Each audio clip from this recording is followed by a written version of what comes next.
Welcome to Weixingxiang, the mini-village. Today we will look at the development of Chinese characters and their structure by studying the daily lives of the villagers of Weixingxiang. Before we start, it's good to know a little background about the development and categories of the Chinese written language. As Han Chinese developed in China, there were 6 methods used in forming the written language. Those 6 methods are divided into 6 categories: associative compound, pictographic, indicative, pictophonetic, mutually explanatory, and phonetic loan characters. The group we will focus on today is the associative compound characters. Characters belonging to this category are characters composed of 2 or more indicative or pictographic characters. Some characters can be composed of the same character repeated or made up of several different characters.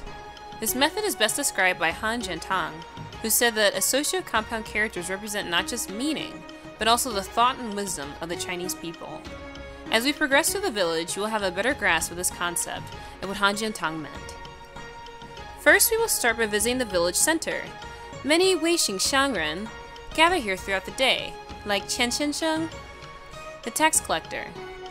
Unfortunately for Qian, because many villagers don't want to pay taxes, his brush gets stolen a lot. Now, let's take a look at the character for brush, Bi.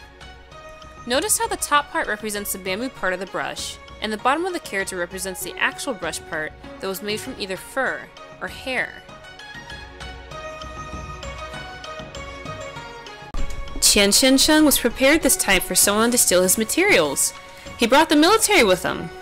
But we also have another associative compound character in our midst. The character for military, Wu, may not seem like an obvious associative compound character, but the top and side represent the character for weapon, and the character beneath that represents foot. So together, marching with weapons makes it the military.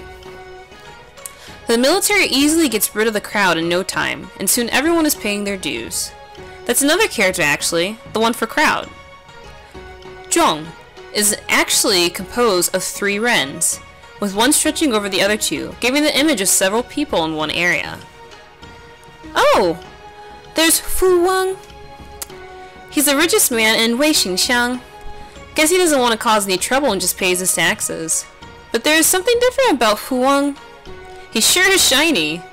Speaking of, the character for bright is Jing, aptly named since it is composed of literally 3 suns. However, I think that Fu Wang might be shinier. A lot of people avoided many consequences today by paying their taxes, but Weixingxiang does have a facility for those who break laws and generally disturbs others.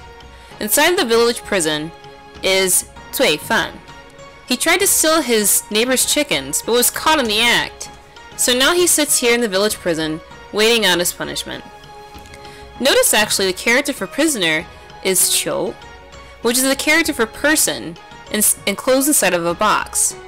This is a pretty accurate description of a prisoner.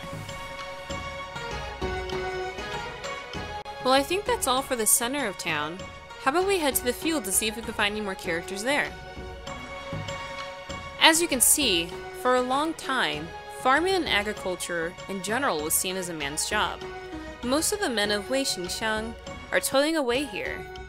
This occupation was so culturally accepted as a man's job that the formation of the character for male was created based off of it. Nan, as you can see, the top of the character represents the field, and the bottom of the character represents strength. The character for working or laboring, Lao, is actually somewhat related to Nan. It is composed of grass on top of a cover, which is on top of power. The 2 components actually switch out the top of the character for Nan and indicate that the man is working because he is now wearing a grass hat. There's also the character for seedling. Miao is also part of this category.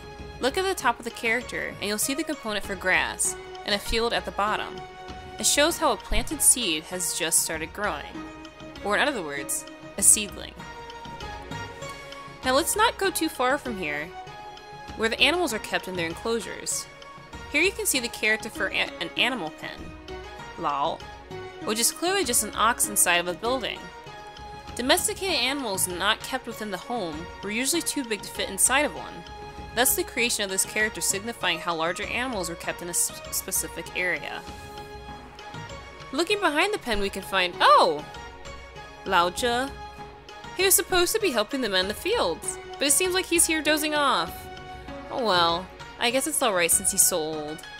But the character for rest is also an associative compound character. Xiu. It's composed of a man leaning on a tree, like Lao Zhe here. Looks like the workday is over. Let's follow some of the villagers home and see what we can find there.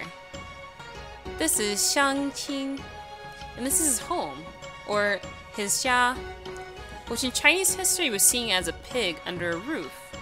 Like the character we saw earlier, domesticated animals had specific areas where they were kept. Such is the case for jia. Pigs are small enough to live in the same area as people, and thus were integrated into this character.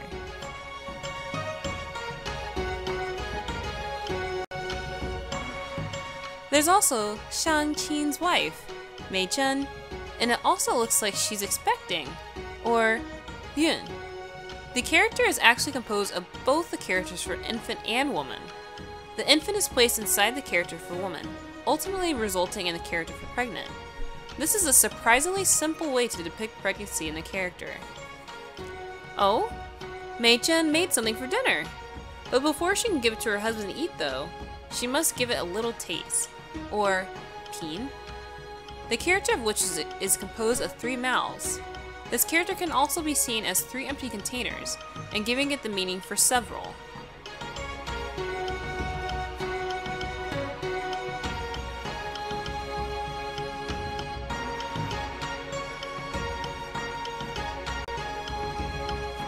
The family is getting ready to sit down, or tuo, and have dinner now that Mei Chen has declared it a success. This character is now composed of 2 people sitting on top of the earth. Fortunately for these 2, they have chairs.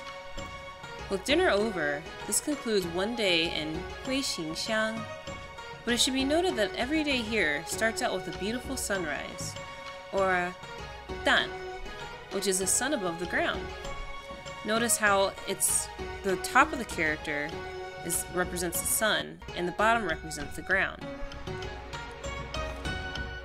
Overall, two characters can explain the entire feel of the town. First is good, or hao, which is composed of a mother and her child, something Xiangqing is definitely grateful for. Then we have an, which means peaceful, and is a woman under the roof, like how Xiangqing came home after work to see that all was well in his household. Well, that's all for Huixingxiang. Thank you all for visiting. I hope you learned a lot. Hopefully you can now appreciate Chinese characters, just like Han Jian Tang did. Please come again. 再见.